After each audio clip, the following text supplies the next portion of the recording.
అందరికీ నమస్తే అండి.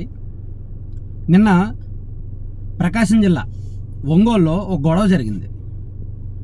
సో ఎన్నికలకు ముందు ఒంగోలులో గొడవ జరిగితే ఒక సెంటిమెంటు ప్లస్ ఒక ధీమా, ఒక నమ్మకం, ఒక టర్నింగ్ పాయింట్గా ఉంటుంది అనేది అక్కడ రాజకీయంగా వాళ్ళు నమ్ముతున్నారు. ఎందుకంటే యాక్చువల్ నిన్న గొడవ ఏంటో చెప్పుకునే కంటే ముందు 2019 ఎన్నికలకు ముందు ఒక గొడవ గురించి చెప్తా. అలాగే 2014 ఎన్నికలకు ముందు కూడా సేమ్ ఇటువంటి గొడవ ఒకటి జరిగింది. ముఖ్యంగా 2019 ఎన్నికలకు ముందు కూడా మేబీ పోలింగ్కి ఒక నెల 15 రోజులు, ఒక 40 రోజుల ముందు సేమ్ ఇదే టైంలో అక్కడ ఒంగోలు దాటిన తర్వాత కొత్తపట్నం రోడ్లో కమ్మపాలెం అనే ఏరియా ఉంటుంది. 1 టౌన్ పోలీస్ స్టేషన్ ఎదురుగా లైన్ అనమాట. సో అక్కడ ఆ రోజు నైట్ తెలుగుదేశం పార్టీ వాళ్ళు ఒక ప్రోగ్రాం ఫిక్స్ చేశారు, వైఎస్ఆర్ కాంగ్రెస్ పార్టీ వాళ్ళు ఒక ప్రోగ్రాం ఫిక్స్ చేశారు. ప్రచారం లేదు, ఇక్కడికి వైసీపీ వాళ్ళు రావడానికి వీలు లేదు అని టీడీపీ వాళ్ళు అడ్డుకున్నారు. అక్కడ నైట్ ఆ గొడవ జరగడంతో మార్నింగ్ 7 గంటల నుంచి ఒకవైపు తెలుగుదేశం పార్టీ శ్రేణులు, ఒకవైపు వైసీపీ శ్రేణులు భారీగా గుమిగూడి దాదాపుగా ఒక 1000 మందికి పైగా వైసీపీ వాళ్ళు, టీడీపీ వాళ్ళు కూడా భారీగానే వచ్చారు.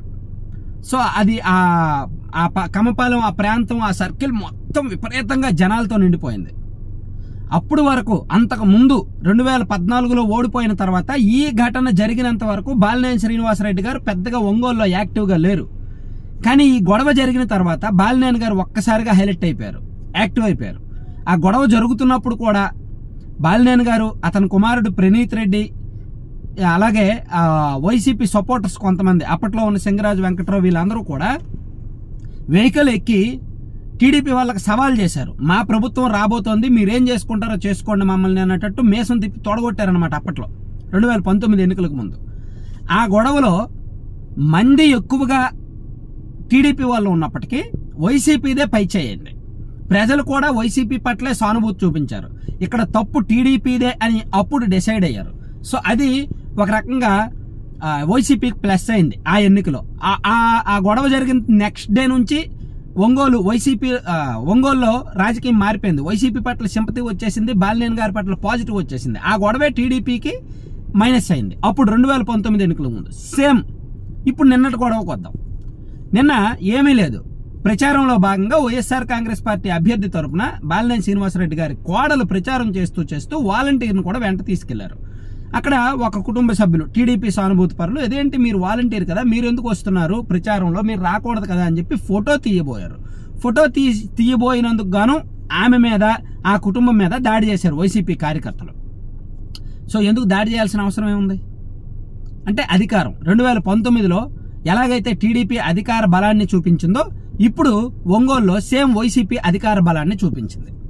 వాళ్ళు అక్కడ ఎవరిని కొట్ల 2019లో, కానీ వీళ్ళు ఇక్కడ కొట్టారు.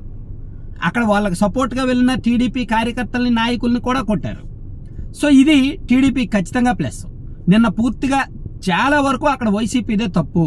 ప్రచారానికి వెళ్తున్నప్పుడు వాలంటీర్ని గుర్తుపట్టి మీరు ఎందుకు వచ్చారు అని ఫోటో తీస్తే వాళ్ళు ఎందుకు భయపడి కొట్టాలి? వాళ్ళు కొట్టాల్సిన అవసరం ఏముంది? ఒకవేళ వాలంటీర్ రాజీనామా చేసినా సరే ఫోటోయే కదా తీసింది, దానికి అంత ఉలికిపాటు ఎందుకు? కొట్టాల్సిన అవసరం ఏముంది?